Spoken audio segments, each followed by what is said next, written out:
Today's set is going to be this beautiful ornate festive terracotta jewelry set. So I start off with a slab of 0.6 centimeters in thickness. I smoothen this using my fettling knife. This cookie cutter, I'm just lining it with a little bit of oil, and it's about a little over 2.5 inches in diameter. Cut out the shape, smoothen the edges. Now this one is for the earrings. The slab thickness is 0.3 centimeters in thickness. Smoothen this using my fettling knife, and using small cookie cutters, I cut out a couple of circular shapes.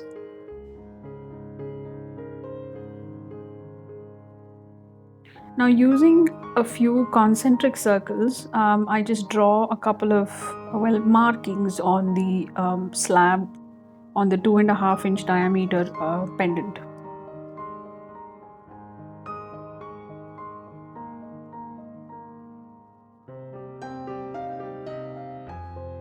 I'm quite literally using all the cookie cutters, including this particular pen that I have. So after all those concentric circles are done, I begin drawing the actual design.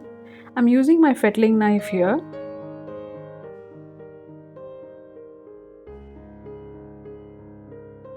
Creating a little floral pattern in the center of the pendant.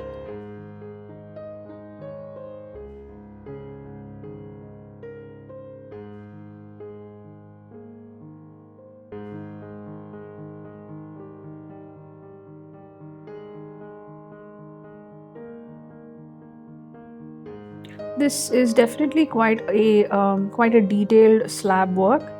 I think those of you who have been following my work either on YouTube or on Instagram probably are aware of the fact that I love work like this. That's quite filled up. In no way a minimalist when it comes to clay. I think I've mentioned this several times. So like you saw, I just used very basic tools in order to create that kind of a pattern, and then I used a dotting tool in order to create that texture.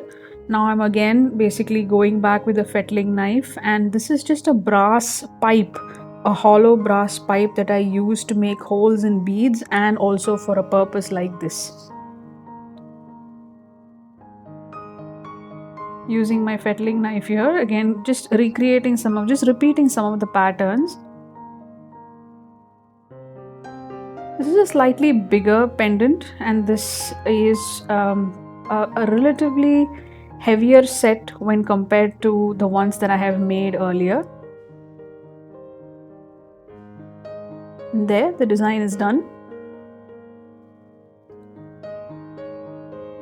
I create these marks or dents using my needle tool.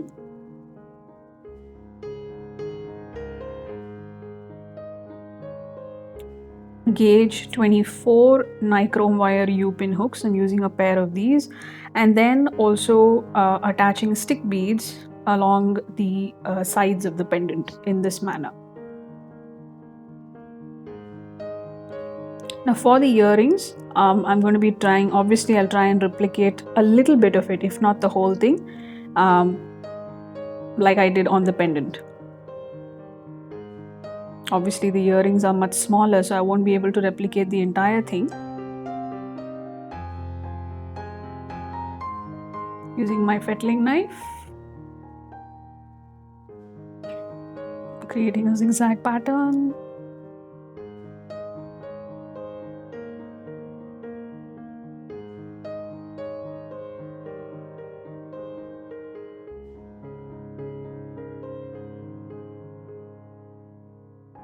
Creating the floral design in the center. This is obviously a two-step earring, or rather this earring has basically two levels.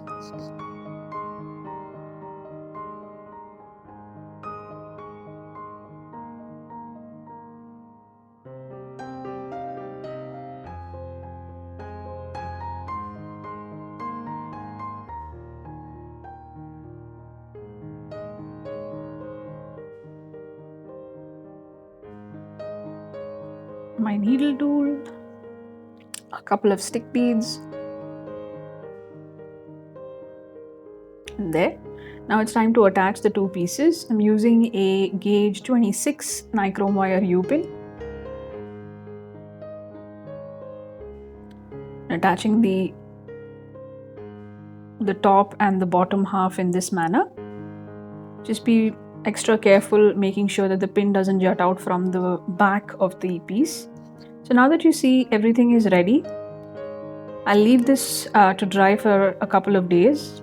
And once the set is completely dried, it's fired in an electric kiln. And after it's fired, it's ready to be painted. I'm going to be using these textured beads in order to assemble this entire set. I'm going to be using roughly about 44 such beads. I'll leave the link in the description box as to how I made those. So the paints that I'm going to be using are black, antique gold, burnt umber, orange, and this red, which is almost close to a maroon. It's also an acrylic paint, it's just a different brand. And with regard to paint brushes, I'm using just an 8 and a 6 round tip soft bristle brush. To start off with, I'll first paint the beads. I'm mixing orange and burnt umber, heavily diluting it like you see.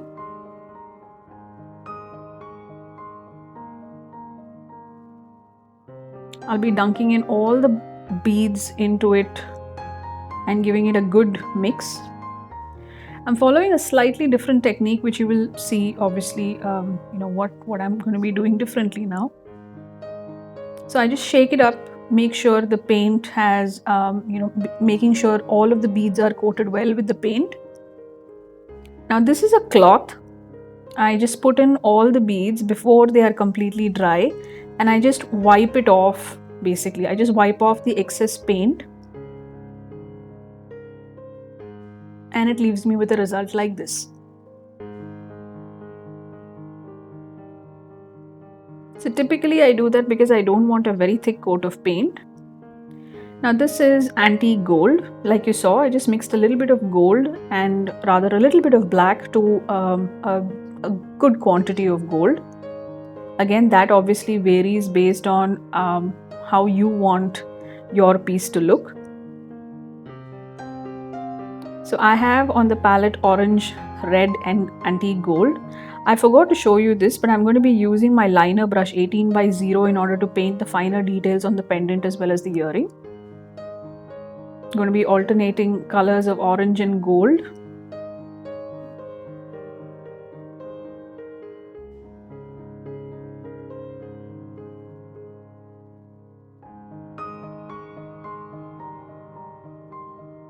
So obviously when I'm choosing a color combination like this, that is why I particularly wanted the base color to not overshine, and that is exactly why I ended up mixing a little more black to the gold. But if you are not a fan of this kind of a color and if you want it a little more brighter and all that, you just have to go ahead and mix very little black to your gold, or absolutely no black at all if you are just somebody who really likes it bright.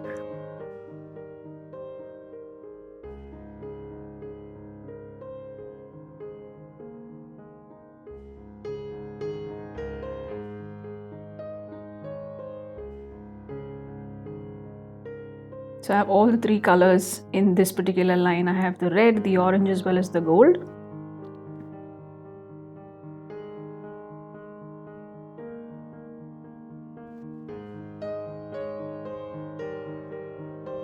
On the edges, just with a little bit of red. Rather, this is not really a red, this is like a combination of maroon and red, I would say. Now for the earrings, alternating colors of gold and orange on the top, and the maroonish red and gold at the bottom half of the earring.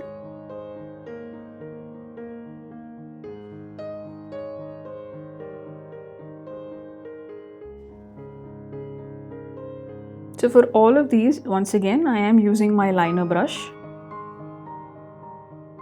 So all of this is ready. The beads, the pendant, the earrings, everything is ready. Now that the paint has completely dried, it's time to varnish.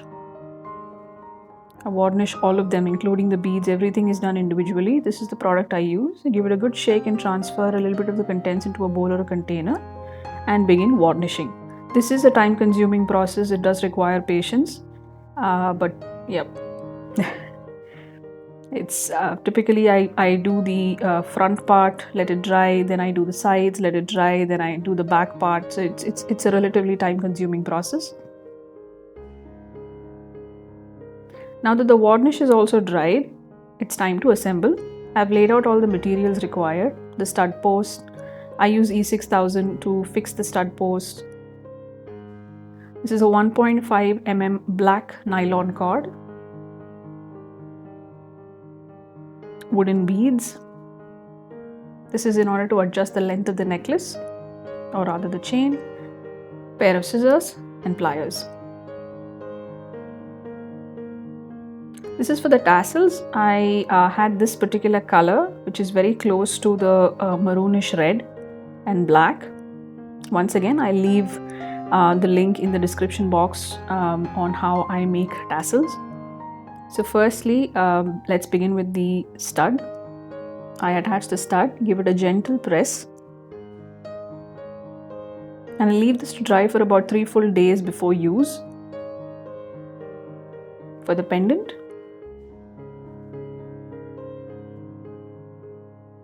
now there's a slight difference in the assembling over here. What I typically do is usually just put all the beads in together and then do the knot. Here I'm actually putting a bead in, followed by a knot, again a bead, followed by a knot. I'm almost incorporating the knot as the part of, very much as part of the design.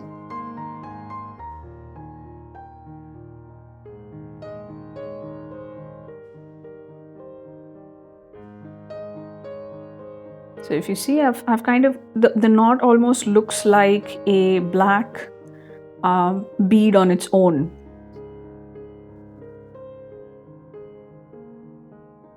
Bead, knot, bead, knot, bead, knot. That's how I'm doing it. Obviously, once the entire assembling is done, rather the beads are all in, which is 22 on each side, I put the wooden bead. This is obviously to adjust the length of the necklace or the chain. I think I've mentioned this in my previous videos as well, that this particular bead has to be firm. It shouldn't be too tight or it shouldn't be too loose. Now once the wooden bead is in, the final knot is done, and then we add the tassels. Once again, for the tassel, for the detailed video on how I make the tassels, please check the description box. I have a link there. And there you go. This beautiful set is ready. I'm really happy with the way it has turned out, especially with the concept of actually adding the knot as very much as part of the design. I really hope you all enjoyed watching the video. If you like the content, please do hit the like button and subscribe. And thank you so much for your time, and thank you so much for watching.